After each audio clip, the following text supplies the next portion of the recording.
ઇન્દ્રને ખાલી નામ આપો ને કે રઘુ રાજા આવે છે તો ઇન્દ્રાસન છોડી દે અને રઘુને ત્યાં બેસાડે, ઇન્દ્ર નીચે બેસે. આવો રઘુરાયનો પ્રતાપ હતો.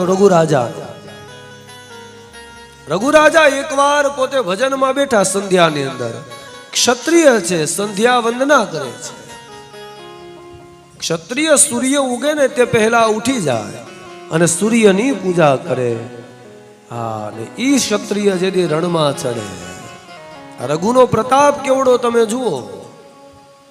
રણે છેડો રજપૂત છૂપે નહીં અને દાતા છૂપે નહીં, ઘર માંગણ આયો. આ બે લક્ષણ રઘુ રાજામાં પ્રત્યક્ષપણે તમે નિહાળી શકો. રઘુ રાજા એકવાર સંધ્યા વંદના કરવા માટે પોતાના આસન ઉપર બેઠા છે. જોજો, રઘુ રાજાનો એક નિયમ છે, આંગણે આવે ને એ ક્યારેક ખાલી હાથે પાછો ન જાય. રોજ સવારમાં બ્રાહ્મણો આવે, કંઈક આપે, પછી બ્રાહ્મણો નીકળી જાય. એકવાર એક બ્રાહ્મણ આવ્યા. રઘુ રાજા સંધ્યા વંદના કરે છે. સૈનિકોએ કીધું કે રાજાની પૂજા પૂરી થશે પછી દાન આપશે, ઊભા રહો. બ્રાહ્મણ કહે એના સમયે દાન આપે ને મારે જરૂર હોય ત્યારે ન આપે તો એ દાન ન કહેવાય. મારે તો અત્યારે જરૂર છે. રાજાને કહો જો દાન આપી શકતો હોય ને તો બહાર આવીને દાન આપે ને કા ના પાડી દે, પ્રથા બંધ કરી દે. ભૂખ્યો માણસને ભૂખ લાગે ત્યારે અન્ન જોઈએ, એને મજા આવે ત્યારે અન્ન આપે, અને ભૂખ મરી જાય તો અન્ન શું કામનું? દાનની જરૂર અત્યારે છે, ખાલી રાજાને સમાચાર આપો. રઘુવંશ જ્યારથી ચાલુ થયો ને ત્યારે પ્રત્યેક બ્રાહ્મણોના ઉપાસકો રાજા થયા છે. બ્રાહ્મણને ખૂબ માન આપ્યું છે ક્ષત્રિય વંશના સમુદાયોએ.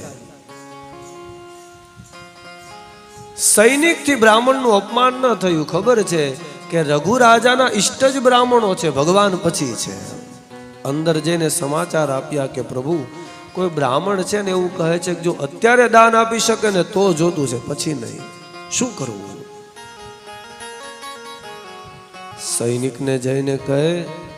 સૈનિકને કહે કે તું જા એક કામ કર, હું તો પૂજામાં બેઠો છું, ખાલી અહીંયા ઊભો પુકાર કર કે હે રાજા કુબેર, આજે રઘુ રાજાના આંગણે કોઈ બ્રાહ્મણ માગવા માટે આવ્યો છે અને રઘુ રાજા સંધ્યામાં બેઠા છે, તમે દાન આપો તો આ બ્રાહ્મણને દાન આપી શકાય, એના ખજાનામાંથી, કુબેરના ખજાનામાંથી. સૈનિકે પોકાર કર્યો, કુબેરે સાંભળ્યો પણ દાન આપ્યું નહીં. કુબેર ત્યાં બેઠો બેઠો કહે છે તારા રઘુ રાજાને કહેજે કે આ જે સમુદાયનો ધન છે ને એ એના એકલાનું નથી, આની ઉપર મારો અધિકાર છે, હું ધનનો રાજા છું, રઘુ નહીં. સૈનિક આવીને પાછો રઘુ રાજાને કહે છે, કુબેર અભિમાનમાં છે અને એવું કહે છે કે આ ધનનો માલિક હું છું, રઘુ નથી. રઘુ રાજા કહે એવું તો સાંભળ, કાંઈ વાંધો નહીં. પોતાની એક બાજુ પૂજા ચાલુ છે ને એક બાજુ ધનુષ્ય પડેલું છે. ત્યાં બેઠા બેઠા રઘુ રાજા ધનુષ્યને ઉપર તીર કમાનમાં ચડાવે અને આકાશમાં જ્યાં તીર મારે ત્યાં કુબેરનો ખજાનો તે ત્યાંથી આભમાંથી તૂટી અને અવધપુરીની અંદર આવીને પડે છે. ને ત્યારથી રઘુરાયનો ઝંડો આખા વિશ્વભરમાં લહેરાય છે. બોલો રઘુરાજાની.